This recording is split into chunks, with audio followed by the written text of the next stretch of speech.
you for coming in. Thank you for Good having morning. me. Morning to you. Why are you gay? Who says I'm gay? You are gay. Yeah, Sirski, we're back at it again. Hey to the millions not watching, and thanks to the ones that are. The movie gods are punishing me. They heard how bricked up Batman had me last week. Pause. Ha! Gay! So they sent a film where I got so bored at one point, I legit started a mental guessing game on the girl next to me with how much popcorn she had in her mouth. The answer? Not enough, since their bucket and my distraction finished long before the film did. Imagine you minding your own business, only to hear some mumbling from the side, oh, she had about 13, that's wifey material. Moving on from Creep City, this week's review is The Lost City, starring Sandra Bullock and Channing Tatum. Low-key, I'm hoping it stays hard to find for the sake of every boyfriend getting dragged to see the rom-com this weekend. Lost City features a good premise, cast, plus nice comedic moments, but the bomb script makes this what we professional movie divers call unsalvageable.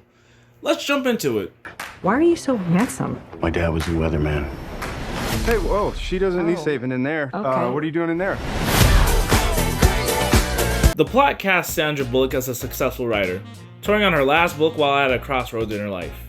One day, she's randomly kidnapped by a rich eccentric douchebag played by Daniel Radcliffe to find the actual lost city from her spicy novels, think 50 Shades. All that Harry Potter money got into Danny Boy's head because apparently this is just what you do when you're rich. So guys, if you see me on the news for kidnapping, just know I made it, hey! What are you going to do with all this money? I'm going to reinvest my money into the community. Oh, that's a very nice gesture. What were you Tatum, who aims to be the hero he portrays, sees this as a chance to save the day.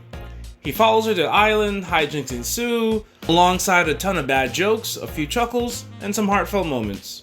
This movie is hard to get into because the first third is so bad. I'm talking Fergie singing the national anthem bad. I'm talking Russell Westbrook on the Lakers bad. It's not funny. The characters are super flat, along with the forced dialogue that makes you think it was written by that robot TikTok voice. Shut up, bum.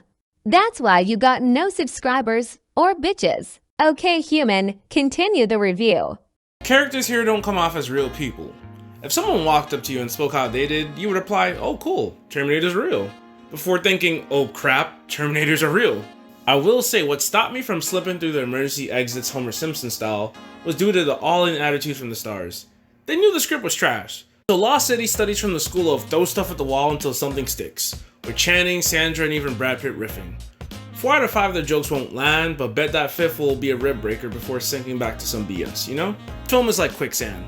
When I saw Brad Pitt, I was like, no, they dragged you into this too? I don't know who he owed money to, but tell him thank you, because his funny deadpan deliveries brought sizzle to this undercooked meal. Same with Daniel Radcliffe, as I hated him, but in a good way here. He played the dick so well, Pornhub might have to highlight his scenes on the homepage. He treats our heroine terribly, yet she kinda has it coming, so he wasn't the hero we wanted, but the one we needed. Bullock is unlikable as she complains non-stop, is self-centered, and overall annoying. I might sue for copyright infringement. I don't remember her character's name, but I wouldn't be surprised if it was Karen. What's surprising is what Tatum sees in her. This is a rom-com and he can't just fall in love with his own abs. Well, I mean, that might actually work. It sounds like kind of one of those movie pitches for the Rick and Morty interdimensional cable channels. I'm coming, baby legs. I'm regular legs. Okay, stay focused. Their dynamic is what carries the Lost City to find its heart, as his charming positive attitude and her sour vibes just work well. It's such a classic trope, but damn if this rom-com didn't make me root at the end for them to get together, you know? Tatum is great here, as it's clear that all the funny parts are him just doing improv. There's a moment where he blows out a candle and then continues to use it to search for light.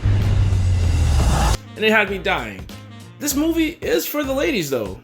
There was a scene where Channing Tatum was basically butt-ass naked, and they reacted like it was Cap saying Avengers Assemble from Endgame. Peak cinema.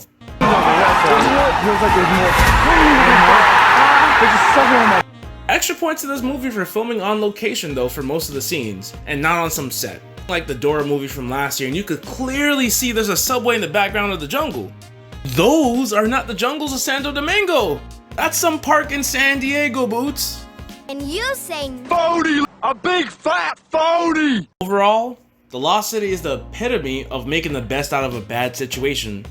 Tatum and company carry things with great comedic chops to give their co-stars comedy alley-oops.